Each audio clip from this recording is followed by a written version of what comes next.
주일학교 어린이들은 주일학교로 가도록 하겠습니다. 오늘 말씀은 요한복음 4장 9절에서 15절까지의 말씀이 되겠습니다. 외식하는 자라는 제목으로 송준호 목사님께서 말씀 전해주시겠습니다.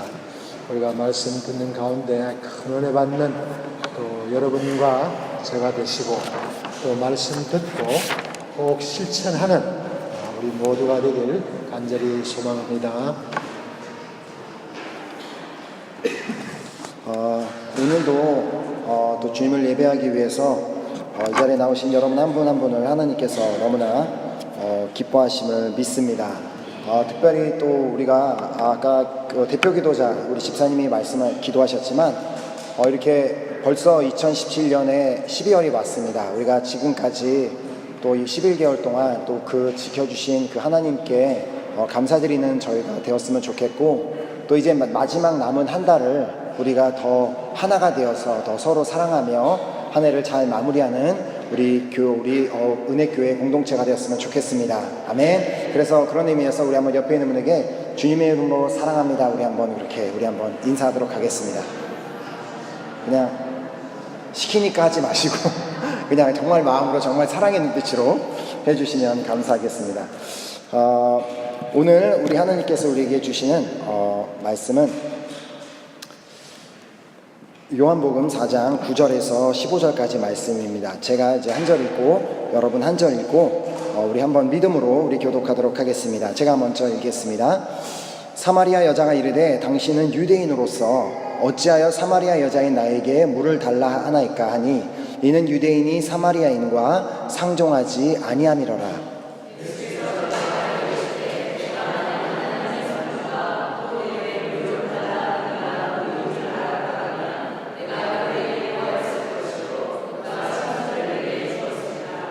여자가 이르되 주여 물기를 그릇도 없고 이 우물은 깊은데 어디서 당신이 그 생수를 얻겠사옵나이까?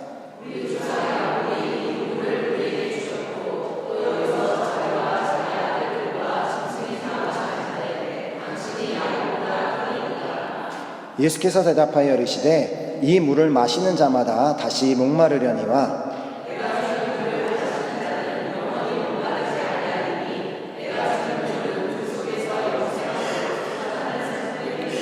함께 읽겠습니다. 여자가 이르되 주여 그런 물을 내게 주사 목마르지 않고 또 여기 물기르러 오지도 않게 하소서.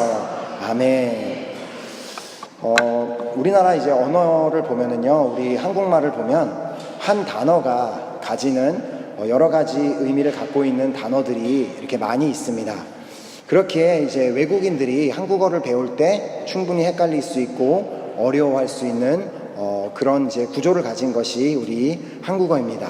예를 들어 이제 우리가 쓰다라는 이제 단어를 아는데, 쓰다라는 것은 글을 쓰다에도 사용될 수 있고 모자를 쓰다에도 사용할 수 있고 맛이 쓰다 그런 부분으로도 그렇게도 사용할 수 있습니다. 또한 힘을 쓰다 할 때도 쓰다라고 하고 돈을 쓰다 할 때도 쓰다로 사용할 수 있습니다.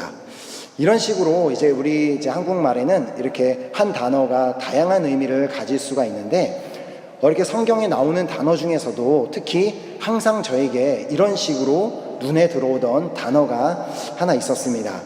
바로 예수님께서 바리새인들과 서기관들에게 자주 언급하셨던 외식하는 자입니다. 오늘 이제 설교 제목인 것처럼 외식하는 자가 항상 이 말씀을 읽을 때마다 저에게 그 여러 가지 의미를 준다는 생각을 하게 했습니다. 예수님께서 이제 바리새인들과 서기관들에게 외식하는 자라고 말씀하셨던 것은 그들이 겉모습과 또 속으로는 전혀 다른 그런 위선자의 삶을 살고 있었기 때문에 예수님께서는 그들에게 그렇게 말씀하신 것이었습니다. 그런데 이 외식하는 자가 가지는 다른 의미가 있습니다. 우리 다 알죠? 이 단어에서 들리는 대로 우리가 집에서 음식을 먹지 않고 밖에 나가서 음식을 사 먹는 것을 외식한다고 합니다. 물론 이제 여기서 예수님께서 말씀하시는 그 외식하는 자, 즉 위선자가 가지는 그런 부정적인 의미와는 다른 단어입니다. 결코 뭐 음식을 우리가 밖에서 사 먹는다고 해서 그것이 부정적인 의미를 가지지는 않습니다. 그러나 우리가 이것을 이제 영적으로 보게 된다면 음식을 집에서 먹지 않고 밖에서 밖에서 먹는 외식하는 자 역시도 위선자만큼 하나님의 마음을 아프게 하는 사람이 될 수 있다는 것을 우리가 이제 볼 수 있습니다. 오늘 본문에 나오는 이 사마리아 여인이 바로 외식하던 자였습니다. 그런 여인이 영생을 얻을 수 있도록 예수님께서 친히 그녀를 찾아가 만나주신 장면이 오늘 본문에 기록된 사건입니다. 예수님께서 이제 어느 날 유대 땅을 떠나서 이제 갈릴리라는 곳으로 가시려고 했습니다.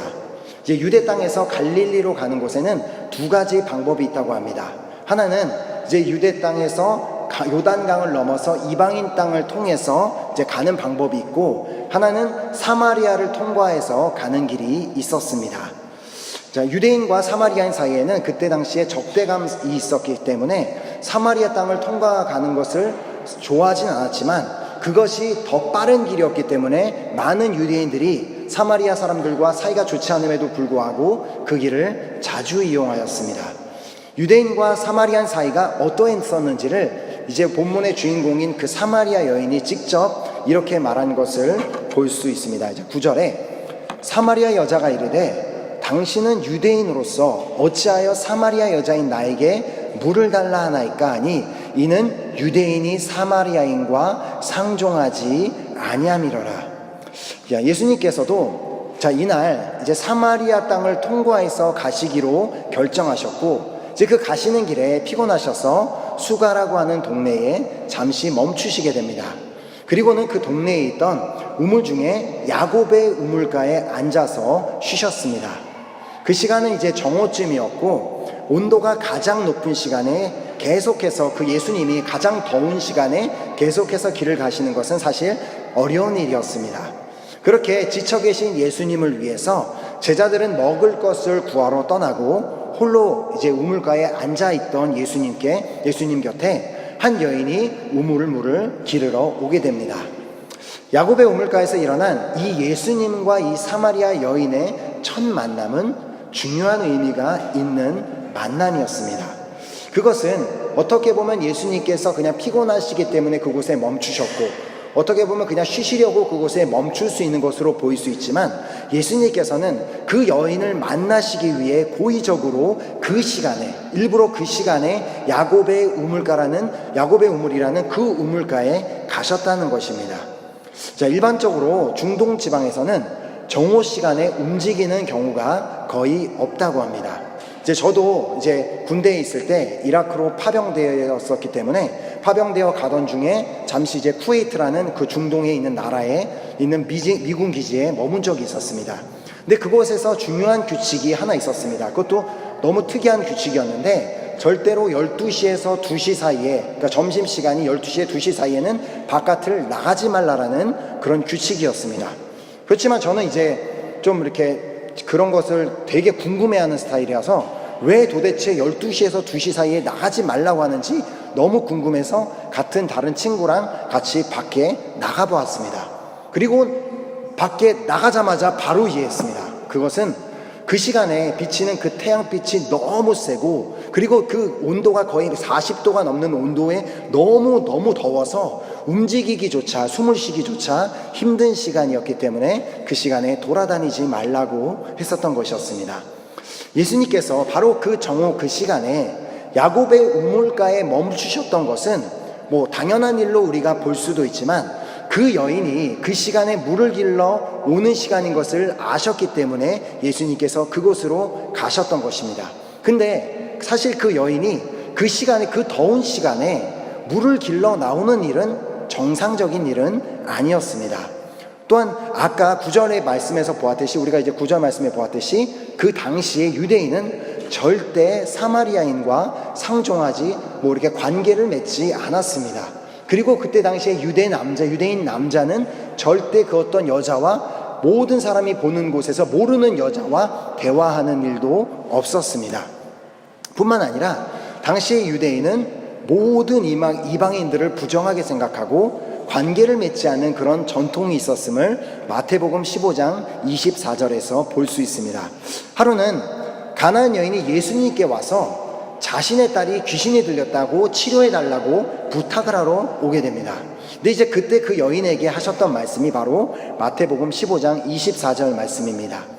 예수께서 대답하여 이르시되 나는 이스라엘 집에 잃어버린 양 외에는 다른 데로 보내심을 받지 아니하였노라 하시니, 언뜻 보면 예수님께서는 마치 유대인을 제외한 그 모든 다른 이방인들에게는 관심이 없으셨던 것처럼 보이지만 실제로는 그렇지 않았습니다. 예수님께서는 또 다른 말씀을 통해서 이 땅에 오신 이유에 대해서 분명히 이렇게 말씀하셨습니다. 누가복음 19장 10절에 인자가 온 것은 잃어버린 자를 찾아 구원하려 함이라. 하지만 예수님께서 그 가나안 여인에게, 그 가나안 여인도 잃어버린 자와 마찬가지인데 그 여인에게 그렇게 말씀하셨던 이유는 그녀의 믿음을 시험해 보고자 하셨던 것이었습니다. 다행히도 그녀의 그 간절한 믿음, 정말 그 자신의 딸이 나았으면 좋겠다는 그 간절한 믿음을 통해 시험을 통과하게 됩니다. 그녀의 믿음에 감동받은 예수님께서는 이렇게 말씀하셨습니다. 마태복음 15장 28절에 이에 예수께서 대답하여 이르시되 여자여 내 믿음이 크도다 내 소원대로 되리라 하시니 그때로부터 그의 딸이 나으니라. 이처럼 예수님께서는 잃어버린 영혼을 찾아 구원하시기 위해 찾아가신 곳이 바로 그 수가라는, 사마리아 땅의 수가라는 동네였던 것입니다. 사람이 돌아다니는 시간이 아니었음에도 불구하고 또 유대인은 사마리아인과 상종하지 않는 전통이 있었음에도 불구하고 예수님께서는 사마리아 땅에 잃어버린 한 영혼을 찾아가 구원하시기 위한 목적으로 고의적으로 그곳에 가셨던 것이었습니다. 하지만 안타깝게도 이 여인은 우리가 방금 보았던 그 가나안 여인과는 다르게 예수님에 대한 그 어떤 믿음도 간절함도 전혀 없는 그런 사람이었습니다. 그 여인의 눈에 예수님이란 인물은 그냥 한 유대인에 불과했습니다. 그리고 또 이 여인의 눈에는 이 예수님이란 인물은 목마른 한 남자에 불과했습니다. 그리고 예수님께 이런 말을 합니다. 요한복음 이제 본문 4장 12절에 보면 우리 조상 야곱이 이 우물을 우리에게 주셨고 또 여기서 자기와 자기 아들들과 짐승이 다 마셨는데 당신이 야곱보다 더 크니까? 예수님이 누구신지 어떤 존재인지 전혀 알지 못했던 그 사마리아 여인은 예수님을 야곱과 그 예전에 이제 있었던 그 조상과 비교하기에 이르렀음을 볼 수 있습니다. 예수님께서는 그렇게 외적인 것만 보고 그런 어떤 육적인 것만 보고 있는 그 여인에게 안타까운 마음으로 이렇게 말씀하셨습니다. 10절에 예수께서 대답하여 이르시되 내가 만일 하나님의 선물과 또 내게 물 좀 달라 하는 이가 누구인 줄 알았다면 내가 그에게 구하였을 것이요 그가 생수를 내게 주었으리라. 예수님께서는 그 사마리아 여인의 영적인 눈이 띄어져서 자신이 누구인지를 이제 알아보고 자신이 무엇을 위해 이 땅에 오셨는지를 알게 하기를 원하셨습니다. 예수님께서는 오늘도 이 자리에 모여있는 우리뿐만 아니라 모든 사람을 향해 동일한 마음을 가지고 계신 분이십니다. 주님께서는 우리 모두도 정말 예수님이란 분이 누구신지 정확하게 알고 무엇을 위해 이 땅에 오신 분인지를 알기를 원하고 계십니다. 그래서 예수님은 사마리아 여인에게 자신이 무엇을 주려고 하시는지, 그녀에게 과연 무엇을 주시기 위해 그 자리에 그 시간에 거기에 있었는지를 분명하게 말씀하십니다. 자, 14절에 보면 내가 주는 물을 마시는 자는 영원히 목마르지 아니하리니 내가 주는 물은 그 속에서 영생하도록 솟아나는 샘물이 되리라. 그러나 그 여인은 여전히 예수님의 말씀을 이해하지 못하고 예수님께 이렇게 말합니다. 15절에 여자가 이르되 주여 그런 물을 내게 주사 목마르지도 않고 또 여기 물 기르러 오지도 않게 하옵소서. 이 여인은 그냥 철저히 그냥 육적인 삶을 사는 사람이었음을 보여주는 대목입니다. 예수님이 말씀하셨던 물은 그냥 우리가 마시는 일반적인 그냥 물이 아닌데 그것을 이해하지 못하고 그냥 육적인 물이라고 생각하고 그냥 그렇게 말았던 그냥 육적인 만족에만 목말라 있었던 여인이었던 것을 볼 수 있습니다. 육적인 것, 정말 우리가 실제적인 물질적인 물을 통해서만 자신의 영혼에 있는 그 갈급함, 그리고 그 허무함을 채우려고 하던 외식하는 여인이었던 것이었습니다.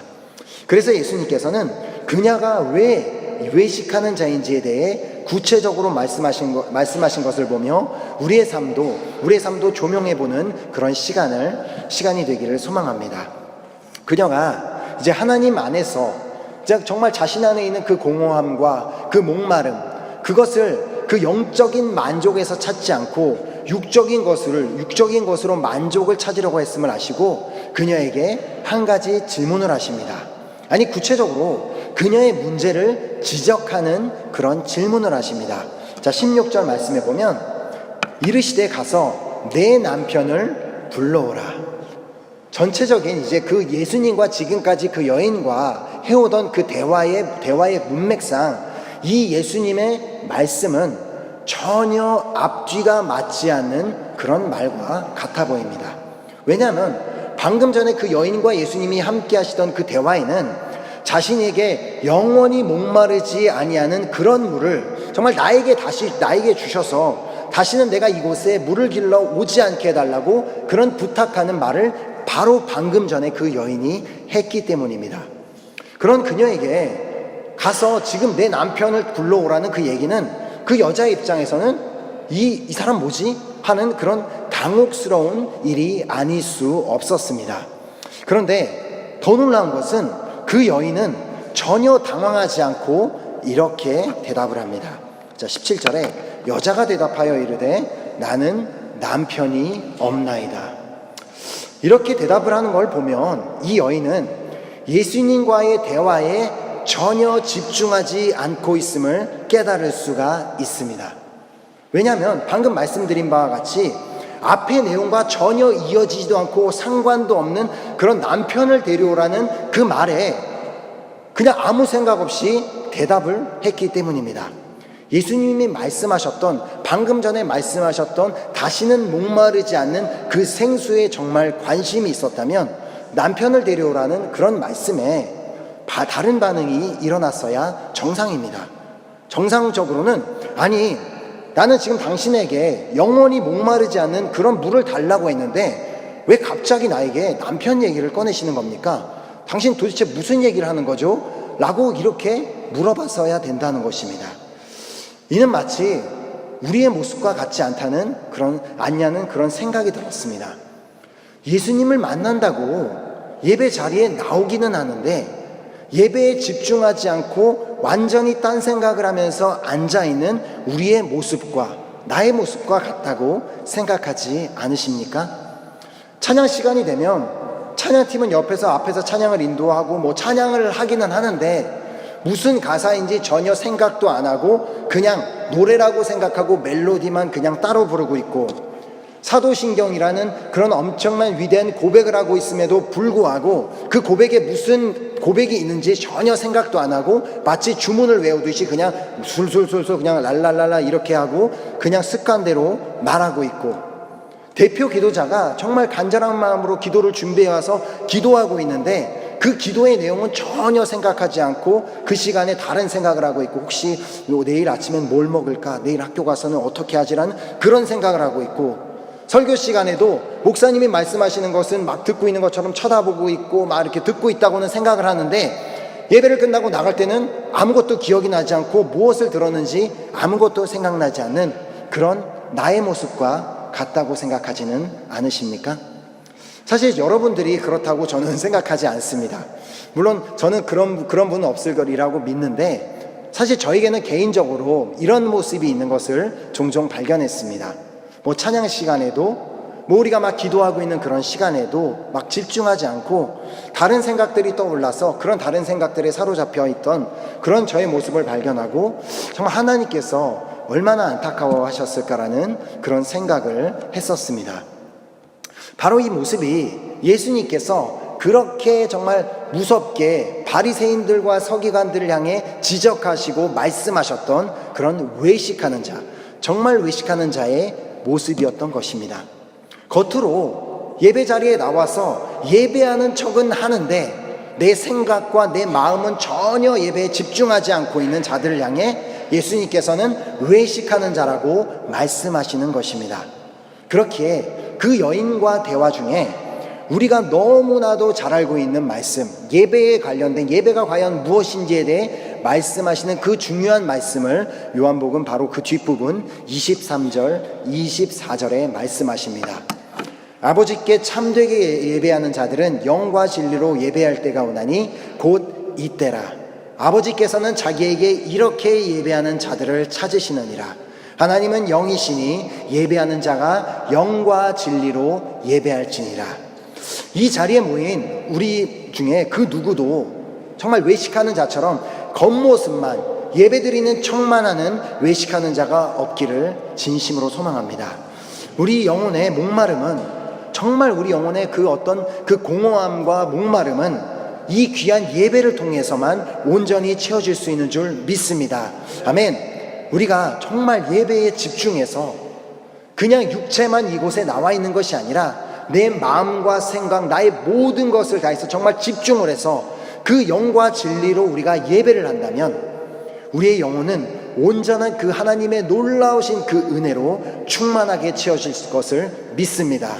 아멘. 하지만 안타깝게도 이 사마리아 여인은 이 사실을 알지 못하던 사람이었습니다.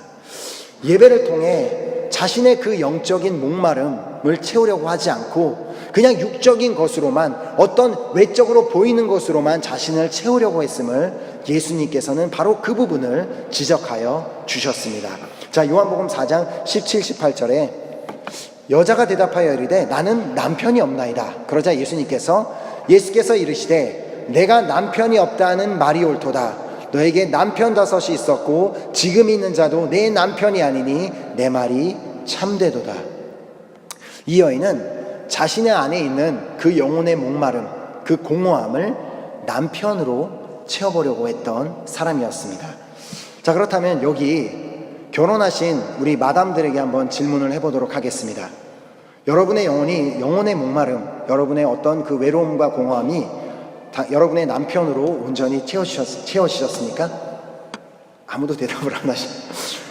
때로는 뭐 여러분들에게 충분히 막 기쁨을 줄 수도 있고 또 만족을 줄 수도 주기도 했을지 모르지만 여러분의 진정한 그 외로움과 공허함과 그 목마름은 채워주지 못하는 것을 아마 잘 알고 계실 것입니다.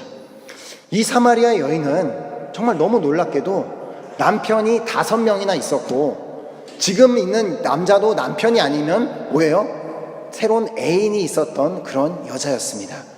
얼마나 남편이란 사람을, 그런 남자를 통해서 만족을 찾고자 했으면 5명의 남자로도 만족을 못하고 6번째 남자를 만나고 있었겠습니까? 실제로 이제 어떤 분이 제가 인터넷에 이제 보니까 젊은 이제 남녀를 대상해서 젊은 새롭게 결혼한 커플을 대상으로 조사를 했다고 합니다. 그 질문은 여러분들은 결혼한 이유가 무엇입니까? 였습니다. 뭐 많은 사람들이 흔하게 생각하는 것처럼 물론 이제 사랑해서 결혼했다고 하긴 하지만 진짜 이유가 이제 무엇이냐고 이제 물어봤는데 남자들의 경우는 정말 대부분의 남자들이 외롭기 때문에 결혼했다고 말을 했습니다. 그리고 왜냐하면 이제 일하고 집에 들어가서 혼자 집에 있는 것도 너무 외롭고 침대에서 혼자 자는 것도 너무 외로워서 결혼을 했다는 것입니다. 그리고 이제 어떤 남성은 이제 자신의 삶에 안정이 없었는데 생활의 안정을 찾기 위해서 결혼을 했다고 했고 또 이제 어떤 남자분은 내가 나이가 들어서 등이 가려울 때 등을 긁어줄 사람이 필요해서 결혼을 했다고 했습니다. 저도 이제 늙었을 때 이제 등을 긁어줄 줄 믿습니다. 근데 지금은 이제 냄새가 난다고 잘 안 긁어주긴 하는데 이제 여자의 경우도 마찬가지로 많은 여자들이 외롭기 때문에 결혼했다고 많은 여자분들이 얘기를 했습니다. 그리고 이제 어떤 여성은 이제 특히 우리나라 문화의 그런 건데 주변 시선이 무서워서 결혼을 했다고 합니다. 왜냐하면 우리나라에 1년이면 2번씩 꼬박 찾아오는 명절이면 명절 때마다 가면 어른들이 뭐 물어봐요? 너 아직도 결혼 안 했냐? 그 질문을 듣는 게 너무 싫고, 그리고 그 질문을 하면서 자신을 쳐다보는 그 눈빛이 너무나 싫고 무서워서 결혼을 한 여자분들이 많이 있다는 것입니다. 그리고 또 어떤 여성분은 부모에 대한 의무감에 결혼을 했다고도 했습니다. 결국 이제 사람들이 결혼을 했던 가장 큰 이유는 자신 안에 있는 그 외로움을 달래기 위한 목적이 있었다는 것을 볼 수 있습니다. 이처럼 사람들은 누구나 다 자신 안에 그런 외로움과 어떤 공허함, 그 영혼의 목마름을 느끼고 있습니다. 그러나 이 영혼의 목마름은 사람으로도 채워질 수 없고 그 무엇으로도 채워질 수 없는 것입니다.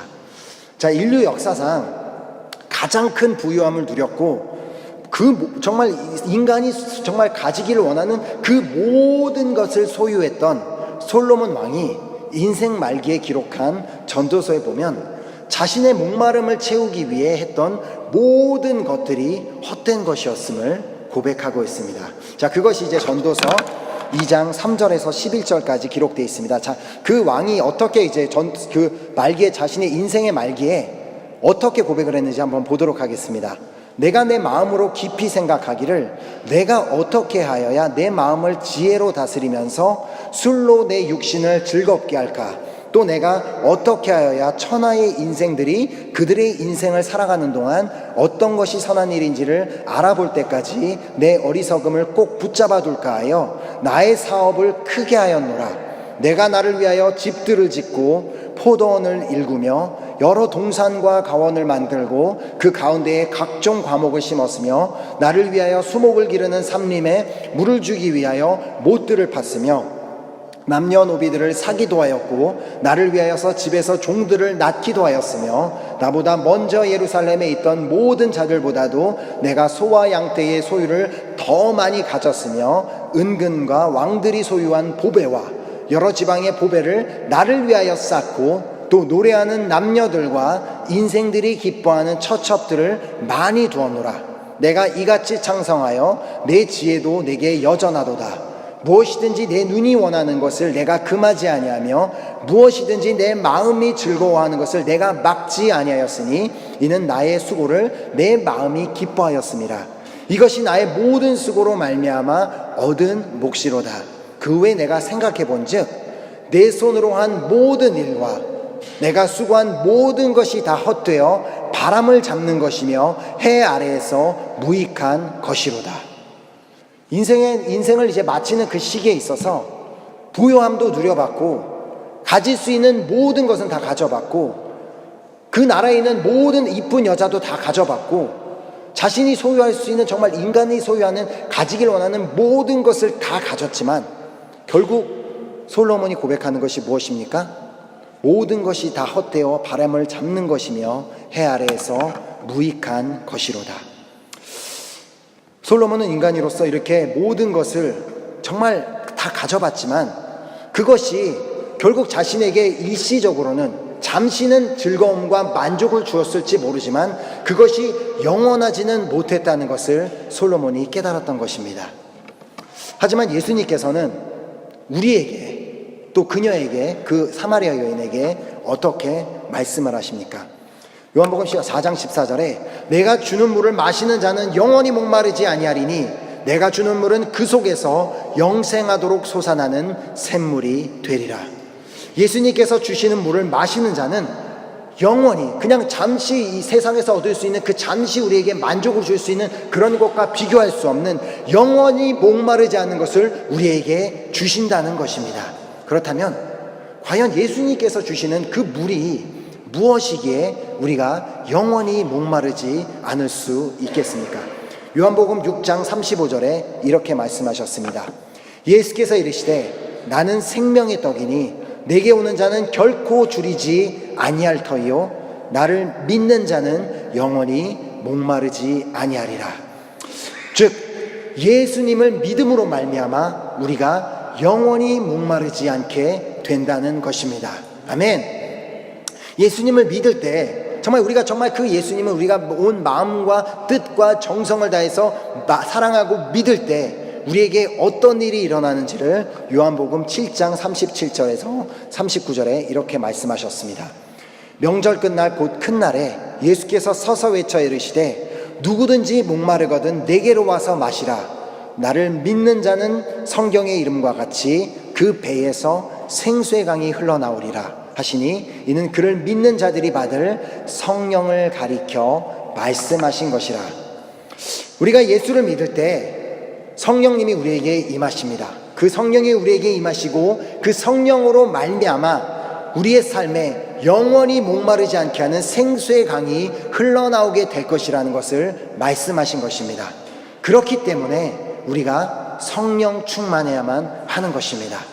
성령 충만한 자만이 영혼의 만족을 누릴 것이며 영혼이 목마름이 채워지는 그 역사가 일어나게 되는 것입니다. 지금 내가 공허함을 느끼고 있다면, 지금 내가 외로움을 느끼고 있다면, 지금 내가 어떤 영적인 목마름이 있다면 그것은 내가 지금 성령 충만하지 않다는 그런 증거인 것입니다. 그렇기 때문에 우리가 성령 충만해야지만 하나님이 아닌 다른 것에서 만족을 찾으려는 그런 외식하는 자가 되지 않게 되는 것입니다.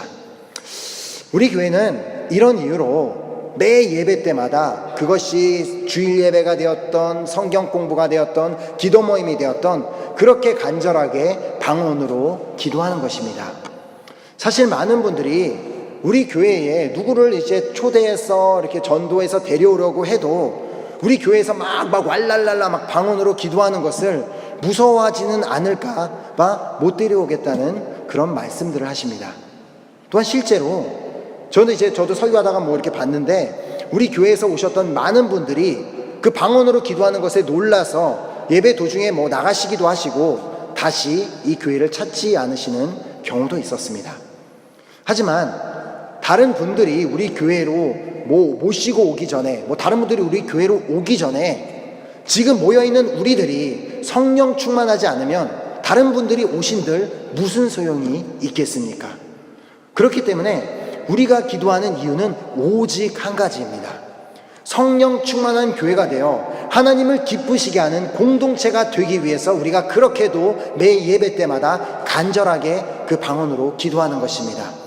자, 사도행전 2장 4절에 이렇게 기록하고 있습니다. 그들이 다 성령의 충만함을 받고 성령이 말하게 하심을 따라 다른 언어들로 말하기를 시작하니라. 바로 이때 성령이 임했을 때 처음으로 정말 예수님의 제자들에게, 사도들에게 방언이 임해서 방언으로 그 성령의 그 은사를 받아서 방언으로 말하기를 시작했다는 것입니다. 근데 방언으로 우리가 기도한다는 것은 성령 충만하다는 것을 의미하지 않습니다.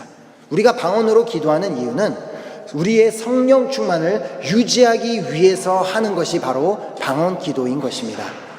물론 어떤 사람이 와도 정말 예배 들어왔을 때 거부감이 없는 정말 그런 교회가 되는 것은 중요할 것입니다.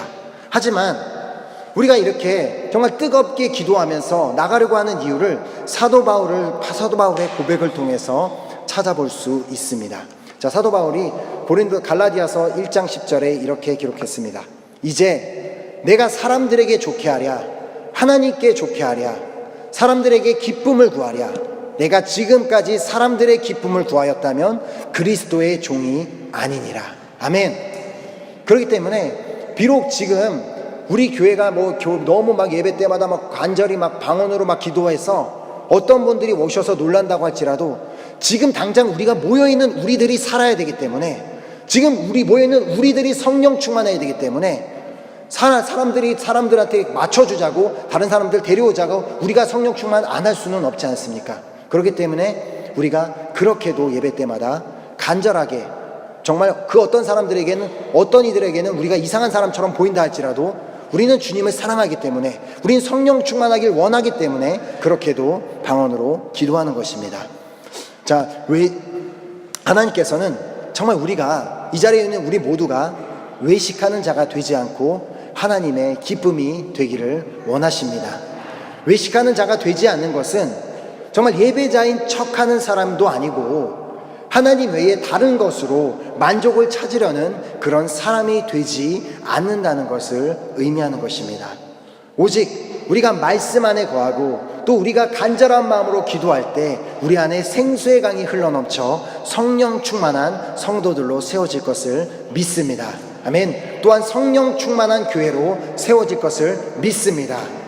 사람들이 정말 우리 교회에 정말 다시 정말 왔다가 뭐 놀래서 떠나가고 그런 분들이 정말 그것이 뭐 우리가 기도하고 뭐 이렇게 율동하기 때문이라고 저는 결코 생각하지 않습니다. 그 이유는 간단합니다. 우리 교회가 아직은 성령 충만한 교회가 아니기 때문이라고 저는 생각하고 있습니다.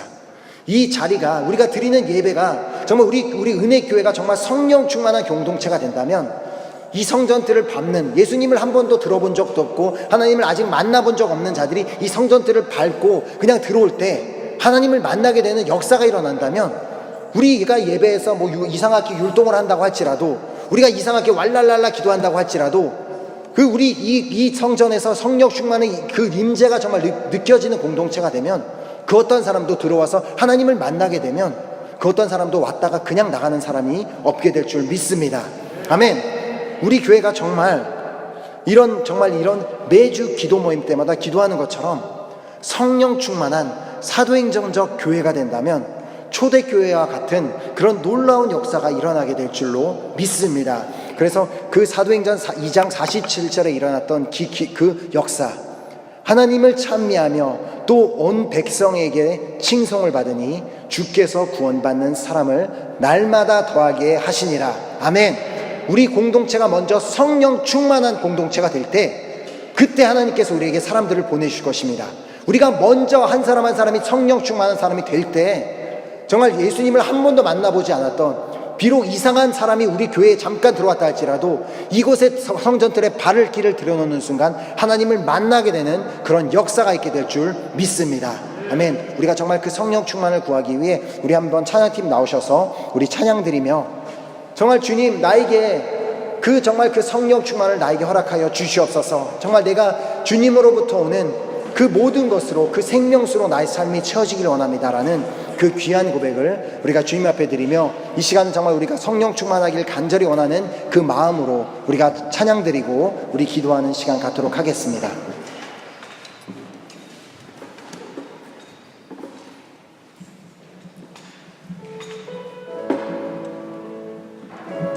정말 이 찬양을 드릴 때도 그냥 찬양이니까, 노래니까 부르지 마시고 이 찬양에 있는 가사를 자신의 고백으로 우리 한번 드렸으면 좋겠습니다. 우물가의 여인처럼, 우물가의 여인처럼 난 구했네. 헛된 것들은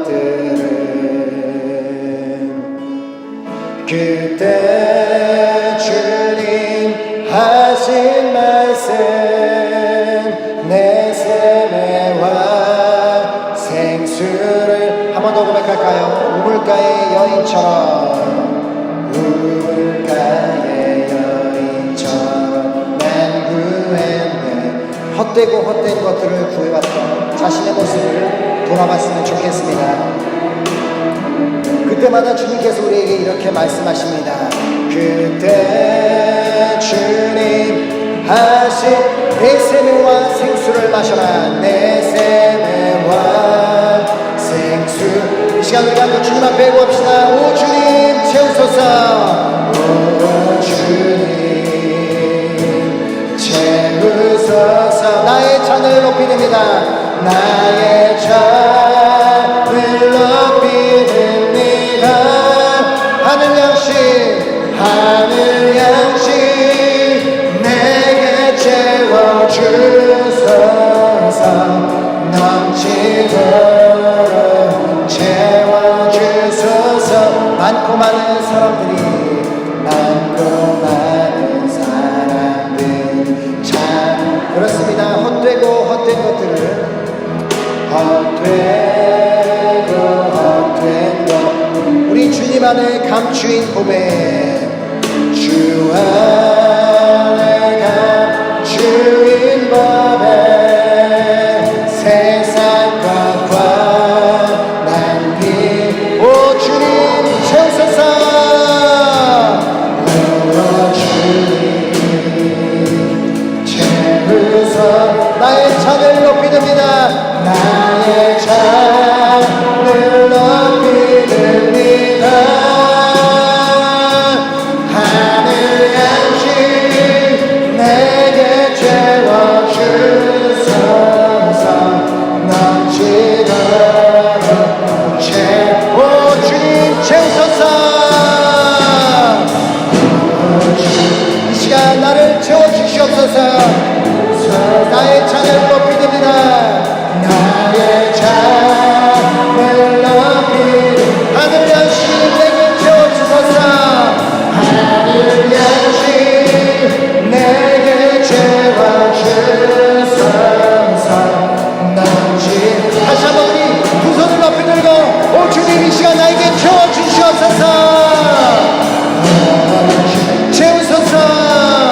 채우소서. 나의 잔을 높이 듭니다. 하늘 양식 내게 채워주소서. 넘치도록 채워주소서. 아멘. 오늘 이 시간 우리 말씀 받은 우리 모든 우리 은혜교회 성도님들은 정말 세상의 다른 것에서 우리의 만족을 찾는 것이 아니라 오직 예수 그리스도 한 분 안에서만 만족을 누리는 우리 모든 우리 은혜교회 성도님들 되셨으면 좋겠습니다. 아멘.